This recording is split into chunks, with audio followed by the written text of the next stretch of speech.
Okay, so this week it's Parashat Vayechi, and Parashat Vayechi is one of our favorite parashiot, correct?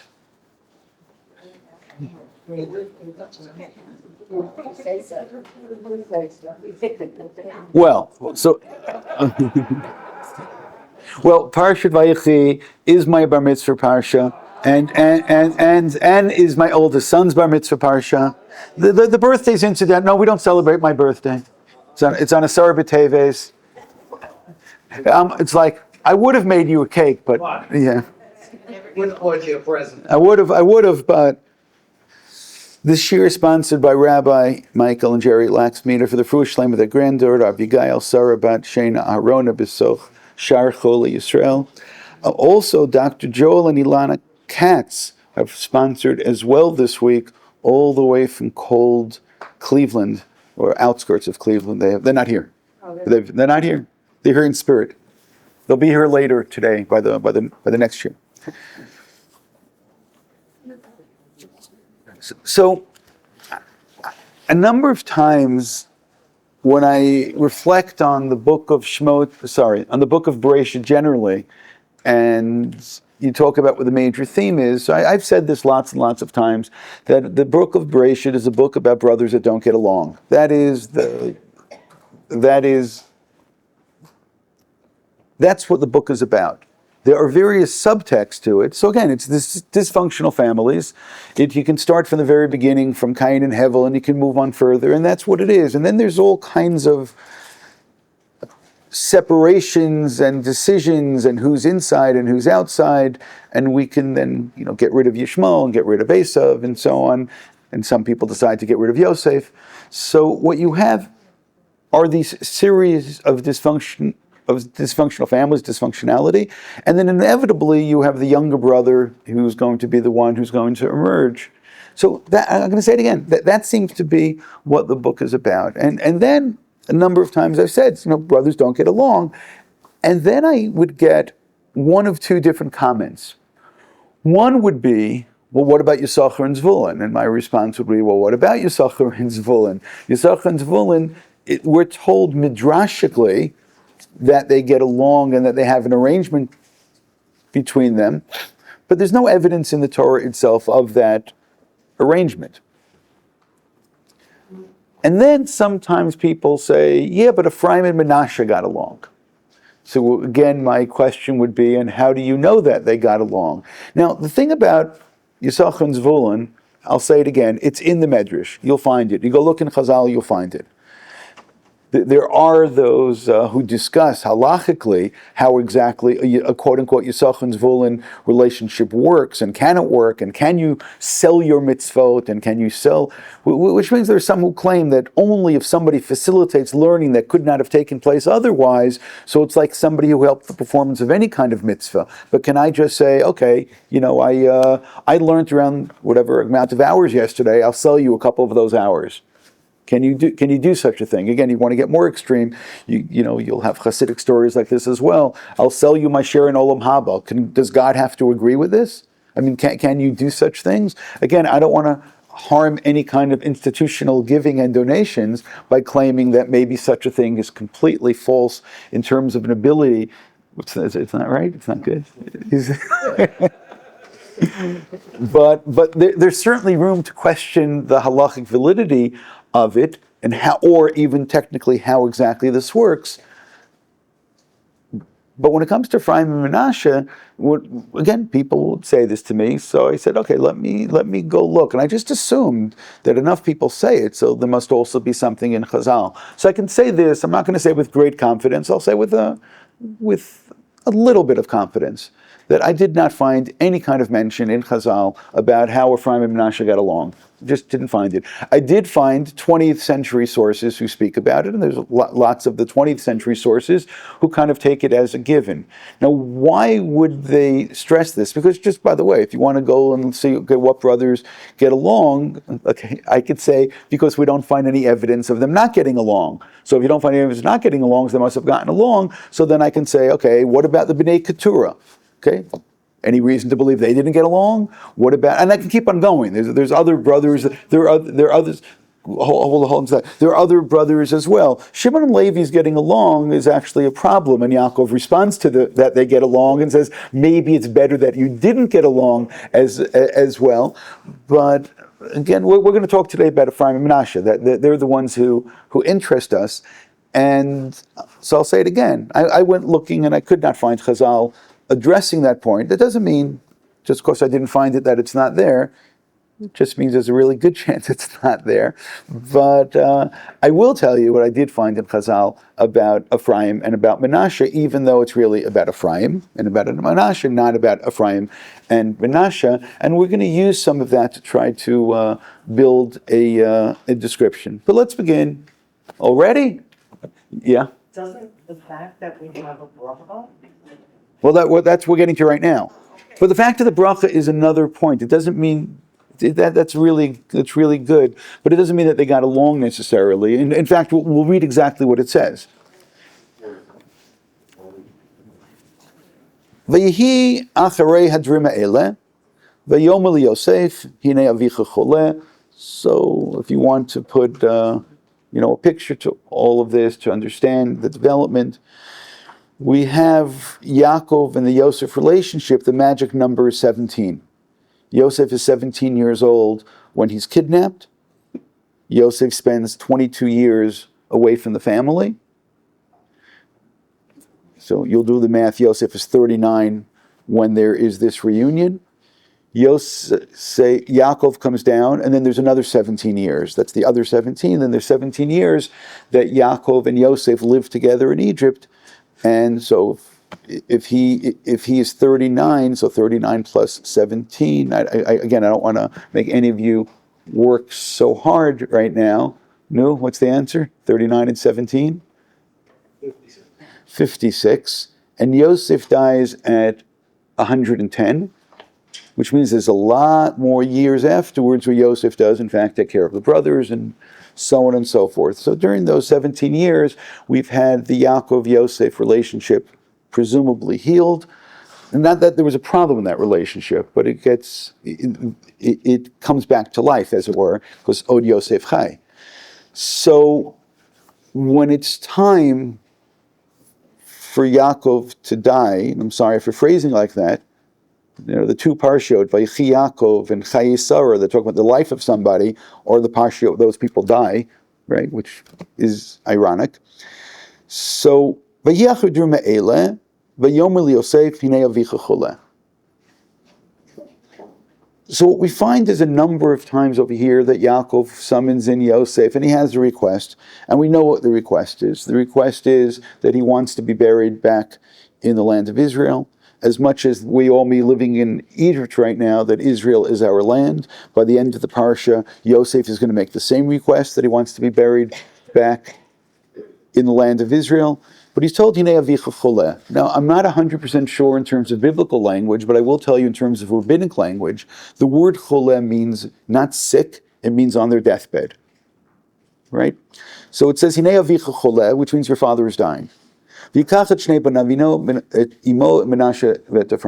Manasseh and Ephraim. Now, again, I want to do a little bit of the math because we're going to see things which are going to then stretch it all a little bit.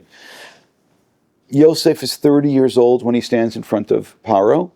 Then there are 7 good years, and then there are 2 bad years, which at point the brothers come looking for food. But when he's 30, when he stands in front of Paro, we're told that he's given a wife, right? Osnat Bat Potiphera, which means that Manasseh, the oldest he can be when the brothers come, is 8 years old. I got a woe out of that. He's a translator and everything. He's an advisor. He puts the That we're going to get to all of that. Isn't that interesting? I'm just saying the oldest that he could be is 8 years old. Well, so is Yosef. And that may be very important. So did you see how I did that? There was no magic involved in that. That was just simply following the story. You follow the story.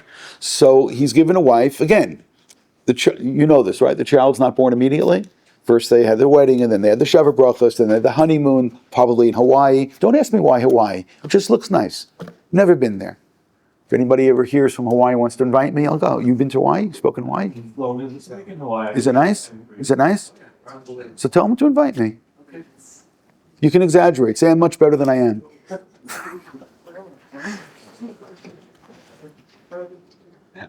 I remember first time I went to San Diego, I was told how beautiful it's the nicest place in the country. It has the perfect weather. It never rains. I was there a couple times and it rained.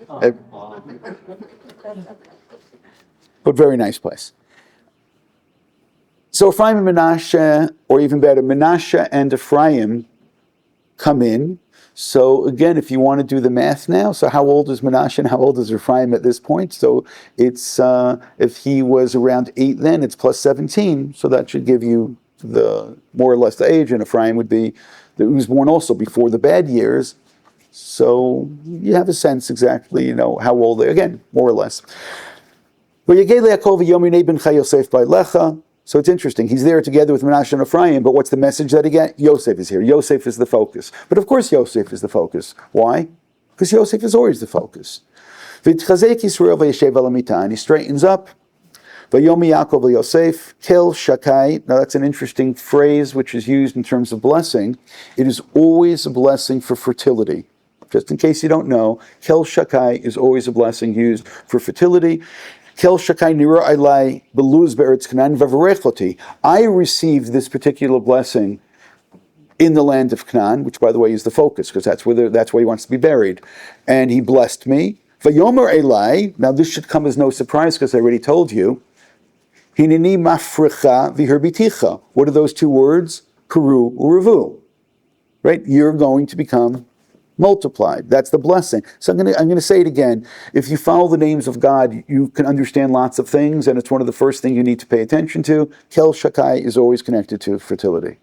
And if you think it's not in a particular case, then read it again and figure out why it is anyway, because it always is.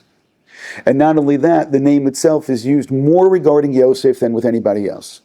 And if you continue with Yosef, Yosef's blessing is always one of fertility, brechot shadayim v'racham, and so on. That's absolute blessings of fertility. That's what Yosef receives. So, fertility and the land of Israel. Now, by the way, just think about it. What was Yaakov told when he's under the stars, if you prefer, under the ladder, under the sulam? The blessing he received, one of the land of Israel and lots of children. This is exactly what Yaakov receives, and now he's handing his bracha not to all of his children. He's handing his bracha that he received. He's handing it over to Yosef. Dual bracha, land of Israel, and to become numerous. Now, of course, he has other children, and they're going to get all kinds of blessings in this week's parasha, even though with some of them, you're going to have a hard time figuring out how it was, in fact, a blessing. But still, just follow the line over here. It's about Yosef. Eila told Yaakov, Yosef. The story is about Yosef, and he's the one who receives Yaakov's blessing, which was the blessing which was given to Avraham. So again, just follow the story. The other thing that I want to point out already now, something which is easy to overlook within everything else which is taking place, because there's going to be lots of moving parts over here, and we're going to get ourselves perhaps a little bit confused. There is a profound connection between Yosef and the land of Israel. And that's, again, easier to lose, but all that you need to do is to pay attention to the various children, grandchildren, progeny of Yosef, including Benot Slavchad, but it's including others as well, that there is this connection to the land of Israel. And maybe the strongest expression of this in Chazal is something which is in the Medrash Tanchuma, and any of you who know me will know that I am extremely fond of this midrash. It's all the way down in source 21.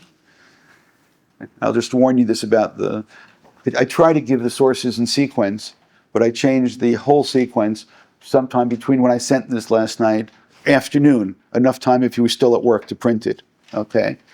Between then and between this morning, I changed the whole sequence in my mind. And here's part of our collateral damage, having to go all the way down to source 21. And this is a Medrash Tanchuma, which says that Yosef Shalach, Yehuda Shalach, Hinenu Shalech Malachi. We like Malachi. Why do we like Malachi? Why do we like Malachi? Because it's the name of my new grandson who's coming for Shabbos, right? Okay. right? Bo v're'ei kol tsarot she'ira leYosef ira leTzion. That anything that has happened, all the tsarot, all the difficulty which happened with Zion you could decide is Yerushalayim or is Israel, happened to Yosef. V'Yosef k'tiv Yisrael ohavet Yosef, b'tzion k'tiv ohav Hashem sharei Tzion. V'Yosef k'tiv yisneu oto, b'tzion natna alei b'kol al kain sonotea.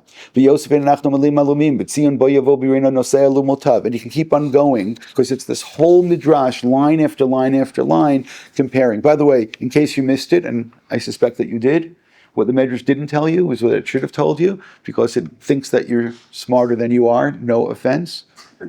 If you got this, then you'll tell me, no, I got that. That was obvious. Is that Yosef and Sion are also the same gematria. It's 156. Yosef and Sin'ah are the same gematria, 156. The examples that it was giving, it was not just working on the level of, look, they're similar verses. It was actually, oh, Gil, you're going to use this, aren't you? Just with my kids. When you go to Hawaii, say, I got this. So it goes down and it really tries to show the interconnection between Yosef and Sion. But part of the deeper point, and don't miss it, is that Yosef and Zion are interconnected. Those of us who are familiar with the Kol HaTorah, which is this book which for some reason is controversial in terms of the academics, but it is the Rivlin family, including the president, the Rivlin family's tradition, which they received from their cousin, the Vilna Gaon, before they came to Israel, about the mystical secrets of redemption.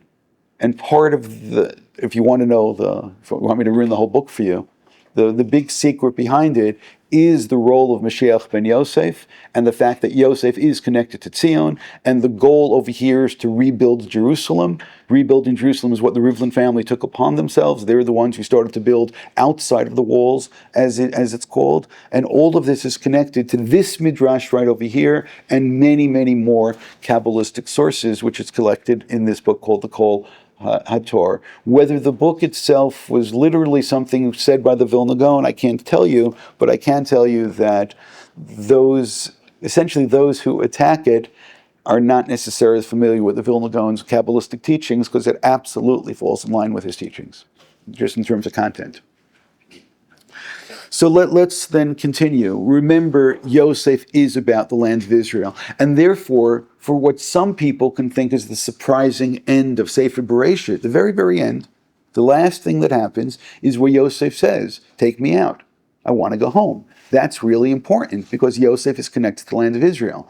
And maybe his brothers were cynical, and maybe you've heard me talk about this. Maybe his brothers thought that Yosef is just essentially identifies an Egyptian dignitary, and maybe Yosef himself, all that he wants is to be buried in a pyramid. You know, Egyptians spent a lot of time thinking about death and the importance of death and where you're going to be buried, and it was their own understanding of whatever afterlife it is. And Yosef says, I don't want that. That's not who I am. Yosef says, I am part of Avraham's dream. Forget about my dreams. I'm part of the Brit Ben Abtarim. And we're going to be slaves there for a bit, but we're going to go home. And when you go home, I want to go home with you. And that's how the book ends. And why? Because Yosef is connected to the land of Israel. Yosef is the land of Israel. Yosef is Tzion. There's something very deep. And therefore, this whole midrash, the whole biography of Yosef, is the biography of the land of Israel. And it's saying, just read through this whole thing and don't miss it. Because if you do, then you don't understand Yosef, again, on this deeper, I can say midrashic level, but it's certainly on a Kabbalistic level as well. But it really is Yosef is. So as much as, there's another point. Who's Yosef? He's always looking for his brothers, right? When the guy meets him in the field, what do you want? I'm looking for my brothers. And when his brothers come looking, but they don't come looking for him, they come looking for food. He keeps asking them, what are you looking for? They say, no, we want food. And he wants them to give a different answer. What answer does he want? He wants them to say, I'm looking for brothers, because that's who Yosef is. He wants there to be some kind of relationship which both sides are seeking the other. And there's something sad about the relationship. There is something sad. And I'm going to say it again. I gave a whole class on this yesterday, and that is, if anybody wants, I can send you perhaps a synopsis of it. But essentially it was, does Bereshit have a happy ending? And the happy ending is yes. It's that last pasuk when we're not sure. There's always this, because next to the last thing is the brothers are saying, please make us slaves. You only say make us slaves when you're afraid someone's going to kill you. They don't trust Yosef to the very end. And Yosef at the very end says, I want to go home with you. So I'm just saying that changes the whole book. The second thing about Yosef in terms of, again, slash midrashic is where it begins, and it continues in many Kabbalistic sources. And if you don't know this, you don't know this. If you know this, you know this. And that is that Yosef is connected to Shabbat. And if you'll say, why is Yosef connected to Shabbat? So then I can start showing you all the sources and why this is. The most basic reason for it is that when you look at the days that all the Nesiim were bringing their korbanot, the seventh one, Shabbat, the seventh one is Ephraim, from Yosef. And from there you see that there is a connection, starts off midrashically, as I said, it's built up in other sources as well. Maybe it has to do with Yosef's ability to practice self-control. A number of times Yosef controls himself, and there's self-control, and maybe that's part of what Shabbat is about as well. I'm saying it on a functional halachic level. But again, I don't know how many of these you want to see. In source 24, for example, B'yom HaShvi'i Nasi Levnei Ephraim Elishama ben Amihud, and Reb Chaim Paltiel, the OURA Chaim, they're just going to point how Yosef is, you take a look in Reb Chaim Paltiel, he's one of the Balei Tosfot, and it says, V'yesh lo medi'ita b'gemar sheshamar Yosef et Shabbat. Yosef kept Shabbat. You say, what do you mean Yosef kept Shabbat? Yosef kept Shabbat. The Zohar, Zochoret Yom HaShabbat, source 27, Biraza Dibrit, that there is a covenant. Now this is part of it. Yosef Kabbalistically is known as Yesod. Yesod means foundation. I'm not going to do too much of this right now, but in your minds, do you have any kind of semblance of that Kabbalistic chart with Chesed and Gevura, Keter on top, Chesed and Gevura, and Netzach and Hod, and then Yesod? So if your imagination is good, so then you have the head, you have the two arms, Chesed and Gevura, you have the two legs, Netzach and Hod. Yesod is where the Brit is. Yosef is Yesod. Yosef is the person who's known as the Shomer HaBrit. Yosef is the one who does not give in to sexual temptation. Yosef is the one who knows how to guard the Brit, as it were. Also, for those who may be perhaps Kabbalistically involved, there's something which is known as the Shovavim, right? Shmot, Be'era, Bo, B'Shalach, which is also all connected to this Tikkun HaBrit, and so on. So if you now know that Yosef is Yesod, and Yesod is connected to the Brit over here, and Yosef is the one who really keeps the covenant. So it says, Zechoret Yom HaShabbat, Biraza Dibrit. Shabbat is also a covenant between God and the Jewish people. The Ihu Yesod. And Shabbat is the foundation. The Ached Be Yosef.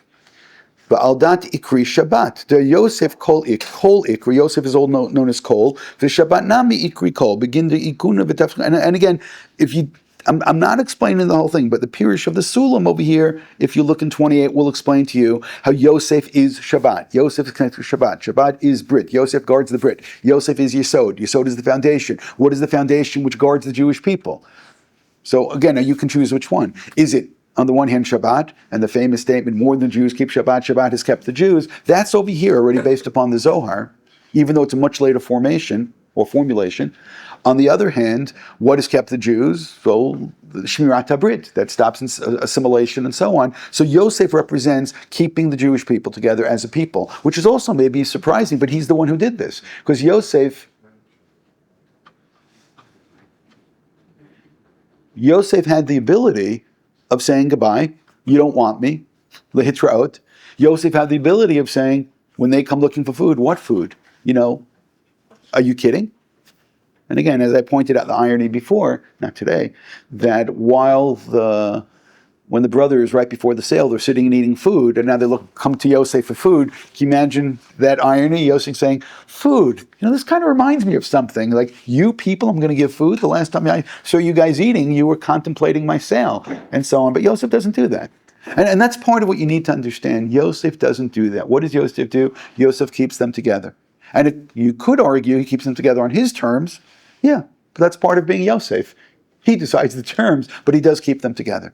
And Yosef becomes this yesod, this foundation, which keeps everything together. And some of this we spoke about with our concentric circles and so on a couple of weeks ago. So again, the two things that I'm saying, which are midrashic, that then spill over to Kabbalistic, is that Yosef is connected to the land of Israel, and Yosef is connected to Shabbat, Yosef is connected to Brit Milah, and maybe these things all are connected together, right? You also perhaps know that there's a Zohar that says, B'schut Brit Milah is why the Jews have the land of Israel. It also speaks about the rights of the Yishmaelim to the land of Israel, because they keep Brit Milah, but they keep it imperfectly, so their rights to Israel is an imperfect right. If you're familiar with any of this, it's a Zohar in Parshat Vayera. And I'll say it again, maybe all this is connected. So let's just stop for a moment now. What did Yosef receive from Yaakov? Right now, beginning of the Parsha, what did he receive? He received a dual blessing. What was the dual blessing? The blessing that Yaakov received. What is it? For progeny, but I'm going to say progeny of Kedusha. It's, again, Avram only receives, how should we say this? Avram becomes Avram when he gets a Brit Milah. Before that, he's not Avram, he's Avram. That is when he starts having children. It's the Brit Milah, and then he can have Yitzchak. That's when the Brit Bein Abatarim, again, another covenant, gets started. That's the starting point for it. When? It's only when Avram then becomes Avram, Brit Milah, covenant, and so on. Avram, the land of Israel, many children, like the stars, like and so on, and all that's passed over to Yitzchak, all that's passed over to Yaakov, and now it's passed over to Yosef. So I know that we went into this thinking that, and again, it's all defensible midrashically, that essentially Yaakov has a couple of things in his bag. Like imagine now, like the Wizard of Oz, he's got a couple of things to give out. I'm not going to say a brain and a heart and so on, but he's a couple of things to give out, and according to the Midrash, all of it was Reuven's by right, and that was kingship. That's our double portion, and the kahuna. And the kahuna, we know, will eventually make its way to Levi. We know that the kingship will make its way in this week's parsha to Yehuda. But Yosef is the one who gets the double portion, but it's much more than getting the double portion. It's that Yosef seems to be getting the bracha that was given to Avram, and again, that's the focus that we start with. And the fact that it's connected, again, everything about Yosef is about more children. When Yosef was named Yosef, what was it that was said? Yosef, God should add another child. The name Ephraim is connected to Peru. Right? There are so many references over here to fertility, including Ephrat, by the way. And that is part of the issue. That's where Rachel dies and is buried.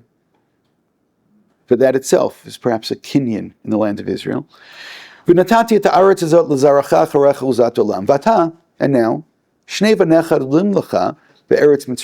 these children that were born to you in Egypt, before I got here, lihem. They are my children, as it were. Ephraim u'Menashe, now notice he just now switched the sequence. Ephraim u'Menashe, Reuven v'Shimon yuli. They are going to be like Reuven and Shimon. Now, right there, you have to ask yourself, so what exactly is the comparison? Is to be like Reuven and Shimon a good thing? I mean, you go to the brachot of Moshe, Shimon doesn't even get a bracha. Reuven is this displaced firstborn. I mean, couldn't he have said, like Yehuda, and, just, you can pick which other one you want. Maybe Yisachar, he seems like a nice fellow. And maybe even like Yisachar and Zvulun would have been nice. Reuven v'Shimon. So I'm just saying there's something interesting over there. Unless there's something really dark, which is we're about to get to, and that is that Reuven is a displaced firstborn. Are we about to find ourselves with another displaced firstborn? And by the way, that's the issue. When we say that Ephraim and Manasseh get along, it's not just because they get along. Again, there's no evidence. It's because there would have been reason for them not to get along. That's the issue. But I'll say it again. I didn't find Chazal speaking about this, but that's where I think the sensitivity, and maybe it's a modern thought, maybe it has to do with modern ideas of psychology, maybe it's this displaced older son who doesn't seem as successful as the younger son, and that's where jealousy is going to come from. But it's the favoritism which is going to be shown to Ephraim, which is going to happen right now, and then you have to ask yourself, okay, now how exactly does Menashe deal with that favoritism? And when you don't see any acting up, you don't see any kind of resistance, you see instead acceptance, and then you say, oh, you see, here are brothers that get along. Not that they get along, but they get along despite having reason not to get along, and now you have a Dvar Torah that you can say, but I'm going to point out again, it's a very modern Dvar Torah. It's very modern Torah based upon certain assumptions that we have. But I mean, you know that we enjoy slaughtering sacred cows. Doesn't have to be red heifers, but it's sacred cows. And that we're going to get to some, I hope, some more interesting things about this. But let's continue. They're going to be mine like Reuven and Shimon, which essentially, if you need to know how this works out, is that we're going to find lots of times in the future where the 12 tribes are mentioned. But in order for the 12 tribes, in order for Ephraim and Manasseh to be in the 12 tribes, who gets taken away? So Yosef gets taken away, but someone else gets taken away. Otherwise, you have 13, and the one who gets taken away is Levi. So that itself is interesting, because Levi is the beneficiary of that other blessing, and he becomes the Kohen. So therefore, again, just think about the encampment as well, where you can have 3 and 3 and 3 and 3 on all sides. So where's Levi? So you have Ephraim and Manasseh. Where's Levi? Oh, Levi's in the center. So therefore, it's Levi getting kicked up, which is interesting, because that's not in Vayechi, Levi's promotion, but maybe it is in Vayechi. We just didn't notice it. I'm going to say it again. If Yaakov is saying to Yosef that you're going to receive, in effect, to be the firstborn, and you're going to get a double portion. So if you get a double portion, so now how many portions are there? I mean, something has to give. So it's interesting that you could have just said there are 13 tribes, and 2 of them are from Yosef. Or you say, no, there's still 12 tribes, and 2 are from Yosef, but now Levi is not really a tribe. So that's interesting, because Levi doesn't get displaced. Levi gets kicked upstairs in terms of a different type of a role. Good. It continues and it says, and we're pointing out again, so Yaakov is saying to Yosef about where his mother was buried, but this kind of explaining the narrative, because he's about to ask that I want you to take me and bury me in what seems to be a better place, the Marat Machpelah. Although we know midrashically that where she's buried is where all of the children are going to go by and plead and so on, and becomes a place of salvation for OUisrael, which itself is really interesting, because that's also a kind of a role which is a Yosef role. Now you see Yosef may have inherited that role, again, based upon the Pesukim in Yirmiyahu, based on the Midrash, from his mother. That's a strange question, being that, again, midrashically, Ephraim sits and learns Torah with him every single day, and apparently has done this for the last 17 years. So what is the question here? Mi'ela. I mean, I would have been tempted to say that they look like Egyptian royalty, and they're dressed up in their foreign clothing, and therefore he's looking and saying, who are these people? Yom Yosef Elaviv Banayim Asher Natan Li Elokim Bazeh, and therefore the emphasis on they're born here, right? They're dressed as Egyptians. Come, bring them to me. I will bless them. Yisrael. I hope that you again note that we've gone to Yisrael. That's the national identity.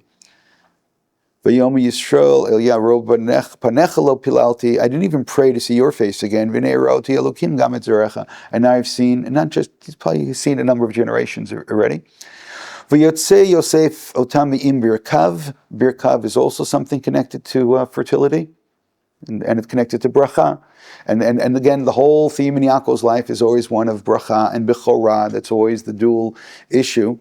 V'yishtakvu lapavartza. V'yikach Yosef et shneim et Ephraim b'mino mismol Yisrael v'et Menashe b'smolo miyamin Yisrael v'yagesh elav. V'yishlach Yisrael mino v'yeshet rosh Ephraim v'hu atzeir v'tzmola rosh Menashe. So it's here where he crosses his arms and he puts his right hand on the head of the younger son, while Yosef has deliberately aligned it so that the older son Menashe would get the blessing from the right hand. V'yishlach Yisrael yimino v'yesh rosh Ephraim v'hu atzeir v'tzmola rosh Menashe sikel et yadav ki Menashe abachar. Okay, so now emphasis: Menashe is the bachar. V'yivarech et Yosef v'yomar. Don't miss that. Who's getting the blessing now? Yosef. You would have thought that Ephraim and Menashe getting the bracha, but that's not what it says. Yosef is getting the bracha. By the way, how do I give you a bracha? How do I give you a bracha? I bless your son. Why is that a bracha for you? You're not convinced. Why is that a bracha for you? Because that's what a parent very much wants, their kids to be blessed. But over here, it's eminently clear, even though you realize it's very easy to skip. But it says, Vayevarech et Yosef. Vayomar, and he said, Elokim asher telchu avotai lefanav Avram Yitzchak, Elokim arei oti meodi ad hayom hazeh, hamalach hagoel oti mikol ra, yivarech et na'arim. So what is the blessing of Yosef? Yivarech et na'arim. Which I'm going to say it again, we're eventually going to get to the dual portion, but it's also not just a dual portion, it's also the younger son taking the place of the older son, and I want you to think about that, especially in political terms, but let me keep on talking as you're thinking. Which again is going to be a statement of fertility. They're going to grow in number. And here Yosef protests. So I just want to pause a second. If Yosef were to think completely in political terms, and here we have a situation where Yaakov gives a blessing, and again, he gives preferential treatment to a younger son over an older son. Is that just politics now? Is that in Yosef's, does that benefit Yosef, or does that work against Yosef? Certainly works in his favor. Why? Because Yosef is a younger son who is going to be given preferential treatment. So if Yosef were to think completely in political terms, so Yosef should be saying, okay, this confirms what my father does. My father gives blessings based on people who deserve it, and therefore, okay, I accept completely that Ephraim is more deserving, and therefore we have some collateral damage. And what's that collateral damage? Menashe becomes the collateral damage, and therefore, but it's politically expedient for Yosef to agree. So again, realize that as much as we like to think about Yosef as somebody who's extremely politically astute, he does not accept this, and he protests against this. And now you can start again with your pop psychology. Well, it's one thing when it's his kids, it's another thing when it's him. But I'm going to say it again. There's some really interesting dynamic which is taking place over here, and I'll say it again. He protests when this takes place. And Vayar Yosef Kishid of Yamdino Rosh Ephraim Vayira Be'inav Vayitmoch Yad Vivlasiroto Me'al Rosh Ephraim Al Rosh Menashe. And he tries to strong arm his father and to switch the hands back. Vayom Yosef Aviv Lokena Vikizeh Bechor Simyimcha Al Rosho. No, he is the Bechor. By the way, it's now already the second time we're told he's the Bechor. He is the Bechor. So part of what I'm going to be intrigued with, so is Menashe the Bechor, but he gets replaced, and let's again pay attention. No, he's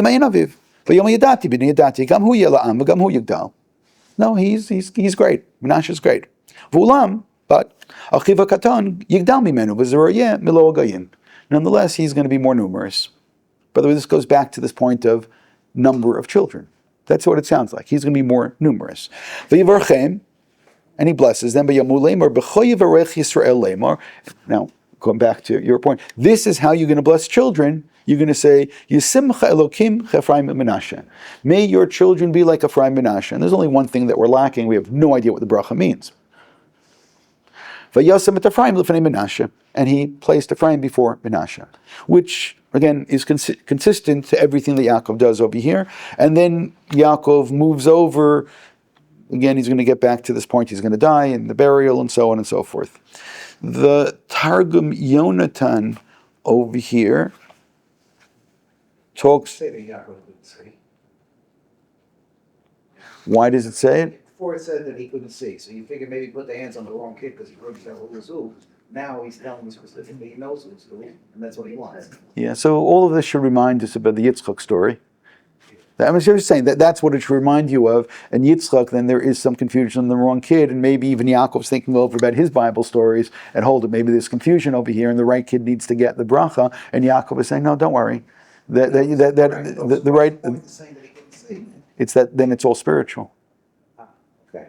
Again, what one is lacking, therefore, in terms of sight, physical sight, is that he sees.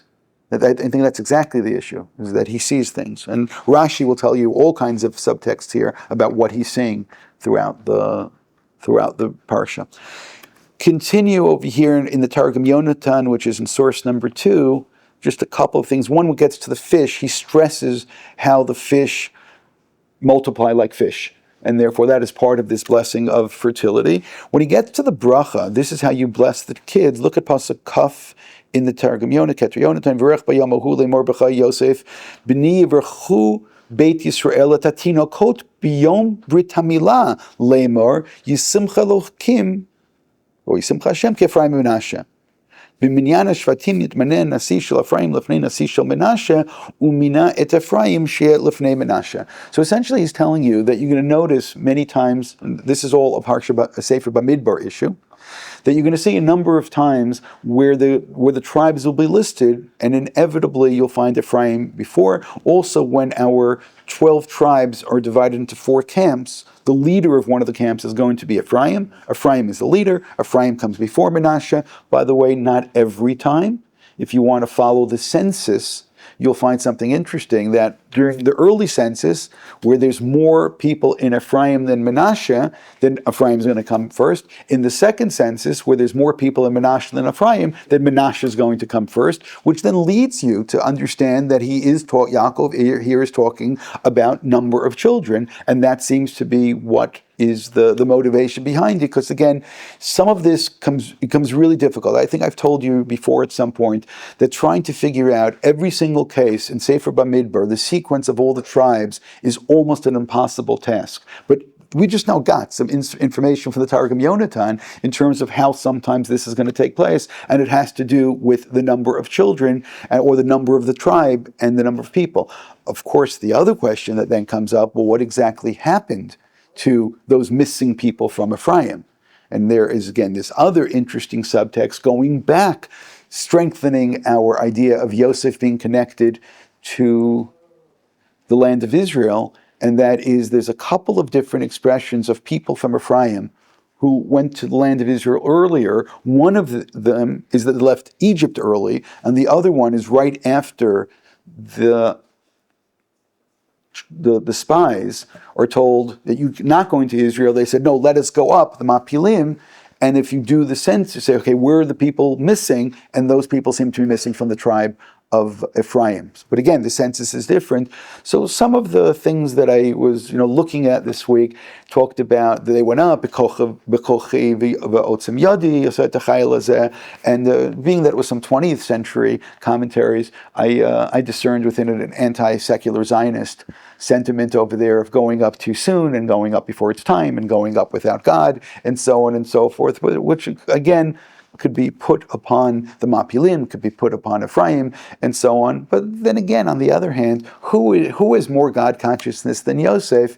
And again, just imagine growing up in a house where, again, what is Yosef telling his kids? He must be telling them all along, we are not really Egyptian. This is just a job. By the way, stay with it. This is just a job. It's a gig. This is just a gig. This is all that it is. And what? The pay is good. Pay is good. It's a gig, and when the day comes, we're going. We're making aliyah. This is not what it's about. And Yosef tells his kids this, and his kids grow up as Zionists, and therefore they want to come. And this is deep inside the children of Yosef. So I'm going to say it again. You need to understand this Yosef connected to Israel aspect, and it seems to be it's internalized. Now, how it plays itself out, so we find some unfortunate issues over here. But again, we're trying to work through the brachas over here, and what we're, again, most intrigued with still... Oh no. What we're most intrigued with still is, so what in the world now happens in this dynamic between Ephraim and Menashe, because we still have to try to work that out. Yeah. Menashe is one of the tribes. So hold on. Good. And that is going to come to our surprise ending. But hold on, because it's not what you think. I know what you're going to say. I could read minds. I know what you're going to say.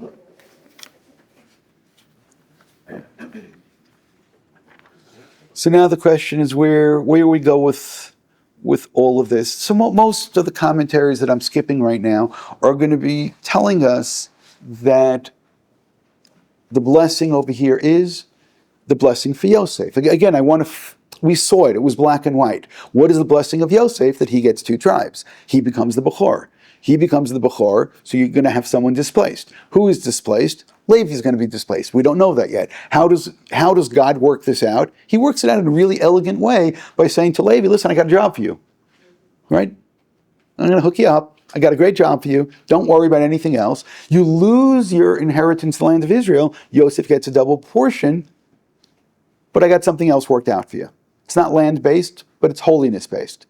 So again, it's interesting that don't worry.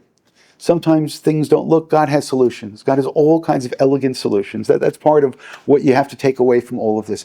On the other hand, there was this other collateral damage along the way. I'm calling it that, but that is Ephraim being elevated, which Yosef could have embraced because then it strengthens his position, but Yosef is not thinking politically, and Yosef seems to be saying, hold it, what about Menashe? Now, let's go back to Menashe and what the Midrashim do say about Menashe. So there is a whole bunch of things to say. I want to start with source number 12, which is the Nitziv, the Hemikdavar. He is going to tell us that when it came to Torah, Ephraim had superiority. And again, he's going back to certain understanding that Ephraim learns with Yaakov. Yaakov is Ish Tam Yoshev Ohalim. He then spends all of those 17 years with Yaakov on a day-to-day basis, learning Torah with Yaakov. But what does Menashe do? And that's going to take us in this other place, what you started to say before. What does Menashe do? Menashe is, when it really comes down to it, the only person that Yosef can really trust. Now, it's not that Yosef has trust. It's not that Yosef. You need to be louder.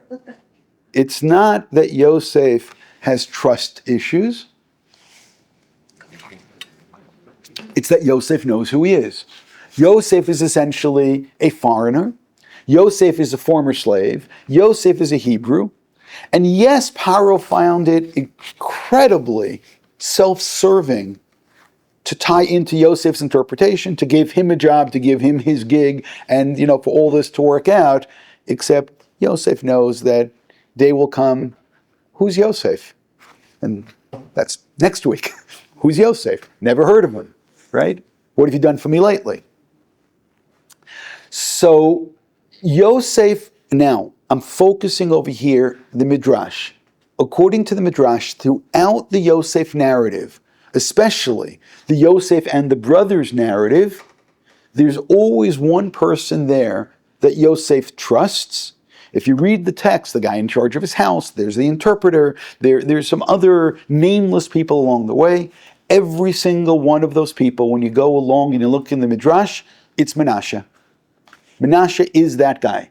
He is the one that Yosef trusts. Which now, if I continue in this Hemikdavar of the Nitziv says that when it comes to Torah, by the way, it's going to get closer to our Yisachar Zvulun now. When it comes to Torah, Ephraim has the superiority, which is then it's really interesting then to think of the tribe of Ephraim going up devoid of Torah. I mean, could be the other way around. They're going up because of their understanding of Torah. They are not secular Zionists, they're religious Zionists. I mean, but when God says it's not time yet, then you can't do it yet. But nonetheless, what about Menashe? So the way the Nitziv explains it is that Menashe is the one who's experienced in diplomacy. Why is he experienced in diplomacy? It's because he's a diplomat. Why is he a diplomat? Because he is the one who's raised with Yosef. And now I want to sharpen what I'm everything about to say. Yes, he's Yosef's interpreter. Why? Because Yosef taught him Hebrew and he's raised in Egypt and he knows Egyptian and he's the one who's there who explains things. Yes, he is the one that he's the one who gets sent. Again, it's Midrash after Midrash over here. He is the one who's sent to read all of the requests, where each person writes down their name and their father's name asking for food. He is the one who actually tracks down the brothers and sees which gates they're coming in from. He's the one who chases them down afterwards and he's the one who puts the cup in, and he's the one, because why? Because Yosef, it's not, again, who can Yosef trust? What's the answer? Menashe. But I want to go with this a little bit further. If Yosef can trust Menashe, so what does it tell you about Menashe? It tells you that Menashe is somebody who is part of Yosef's inner world, which means that as he's doing each thing, and we're going to get to at least one of them, which Chazal are going to read, maybe even in two different ways. It says he's the one, according to the Midrash, that smacks the brothers and pushes them into the prison. Gives them the zets. I don't know how to say zets in English. He's the one who gives them the zets and pushes them in. By the way, part of what I love is if it's the zets how old did we say he was? 8-year-old, so that it doesn't hurt so much. By the way, it's more humiliating. It's more emotionally damaging, and you can't hit him back. Why? Well, not just because he's a child. You can't hit him back, but it's just so interesting that Yosef would bring Menashe to be the one. But again, just think about this. If Yosef, and we've done this so many times, if Yosef wants to kill his brothers, it's very easy to arrange. If he wants them dead, he can arrange this. He's got a friend, right? Who's his friend? Potiphar, chief executioner. You can kill him in so many delicious ways because this is an executioner. He knows how to kill people. He can do it fast. He can do it slow. He can do it slow. Then he can do it fast. He can just do it however he wants to do it. And it's not something which Yosef asks for. What does Yosef do? Again, think of the terrible thing. He throws them into prison for 3 days. Okay. And he has an 8-year-old push them into the prison. Embarrassing, maybe. But now just imagine the conversations that then take place that night. What does Yosef say to Menashe? What's the conversation? So Yosef has to explain his thinking. Yosef has to explain what's going on. And Yosef's going to say to him, those are my brothers. He goes, that's how you treat a brother. He goes, listen, they did really bad things, and we're going to do things to them which are not so bad. We're going to make them feel it's bad, but we want them to be forgiven. We want them to start questioning themselves. We want them not to feel so self-righteous about everything that they've done. They need to question everything about their lives because they've made mistakes, and we're here to help them do that. And once you understand this, that Yosef is training Menashe, he's training him, one, in terms of taking care of your brothers, even sometimes tough love, but taking care of your brothers, and he's actually training him in terms of emotional intelligence. Because everything that again, you have the most impressive strategist in the entire Torah, maybe in all of Tanakh, and that's Yosef. This incredibly impressive strategist who's so many steps ahead of everybody that he's dealing with, having somebody who is the guy that he explains things to, the guy who facilitates for him. And I don't believe that the Yosef-Menashe relationship, and maybe you hear it now, no, this is Menashe. He's the Bechor. He's the one who I trust. He's the one who does everything for me. He's like, what are you talking about to Yaakov? This is not just Yosef responding and saying that, oh, he's the older one. This is not just, no. He is the Bechor. What is the definition of the Bechor? Rav Soloveitchik said a Bechor is the one who's the helper of the father. He's the one who helps the father and takes the most responsibilities. And that's what Menashe is. So again, what did I just now do? I took all of the Midrashim that place Menashe in each and every one of these episodes, and I'm saying, pay attention to what it's telling us. And especially when you do the math and you realize his age, then you're saying is that he becomes part of the Yosef. He's part of Yosef's kingship, or whatever the ruling is. He is the one who helps Yosef do what he does, and he now has to be the one that Yosef confides in. He's the one who has the conversations. He's the one who Yosef tells what to do. And all that I added was one step. You heard what the step I added? If he tells him what to do, then presumably he also tells him why to do it. He tells him, yeah, you're going to push them down. Why? Because they need that. And Yosef's saying they need this. They need to feel what they did to their brother, and this is the only way to do it. And I'm not going to have some Egyptian executioner do it. I'm going to have a little kid do it. Yeah, it's embarrassing. Yeah, it's humiliating, but it's so important. Now, there's one midrash that says that because of this, and he tore the clothing off of him, it says also, which is payback for them tearing the clothing. Because of this, it says that his possession, the land of Israel, got torn in half. Now, I want to stop and think about something else. A number of the commentaries point something out. If in fact, Yosef gets a double portion, he then gets the portion of Ephraim and the portion of Menashe. Rachel also has another one, and that's Binyamin. And now, percentage-wise, the land of Israel going to children of Rachel just now increased dramatically, but it's more than that.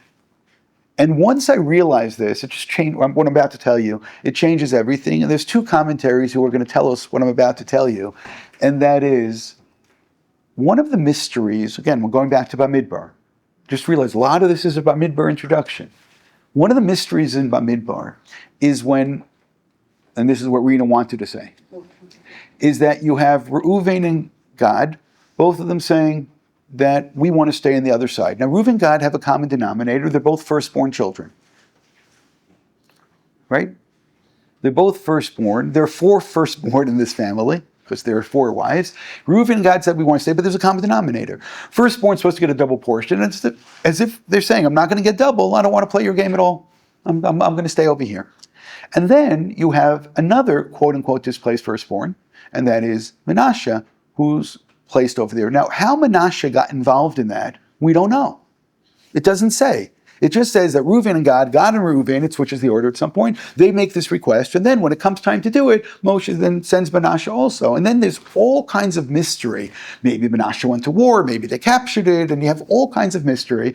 And then the solution suddenly appeared. What's the solution? Menashe got a double portion. Why? Because he's the Bechor.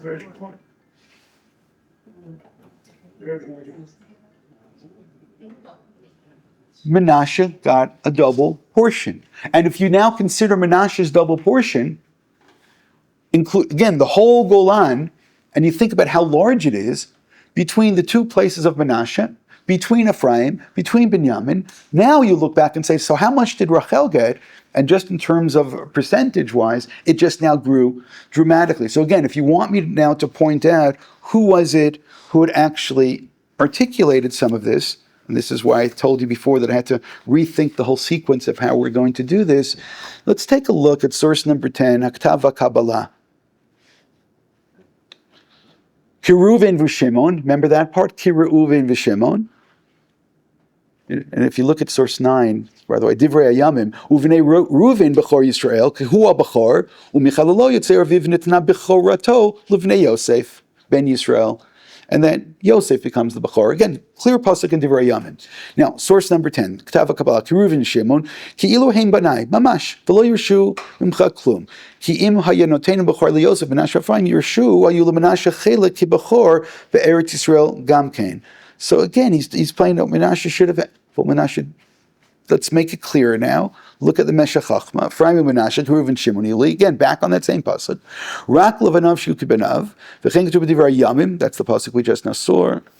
V'im kain Ephraim shavev leMenashe, l'chein lo ikpid Yosef rak ala sheyishit yad yamino. So now start thinking, hold it, but he is the Bechor. So what happens to this Bechorah? And by the way, everybody is dancing around this same verse. Source 7, the Bechor Shor. Kiruvin Shimli tol shnei chalakim ba'aretz, v'lakach karov l'shlish Eretz Yisrael l'vnei Rachel.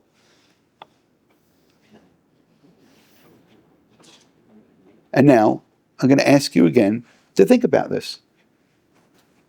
Why did Menashe get that second? But again, Reuven forfeited his share in the land of Israel. Gad forfeited his share in the land of Israel. Menashe got a second part. So now you start thinking, why did Menashe get a second part? And I go back to what Yaakov does. Yaakov gives the Bechorah to Yosef. Yosef gets 2 portions. Yaakov nonetheless says that Ephraim, more plentiful, and what is the content of his Bechorah? There's 2 parts to it. One part was amount of children. The other part was the land of Israel. And apparently they get separated, those 2. As long as Ephraim has more children, he becomes the leader, and that's what Yaakov sees. Yaakov sees this blessing of children going to him. But what about the land of Israel? The land of Israel he doesn't seem to address, and we don't know what to do with. Suddenly, I say suddenly, we get to the end of Bamidbar. Moshe Rabbeinu is approached by Reuven and Gad, and then he turns to Menashe and says, no, you take that land as well.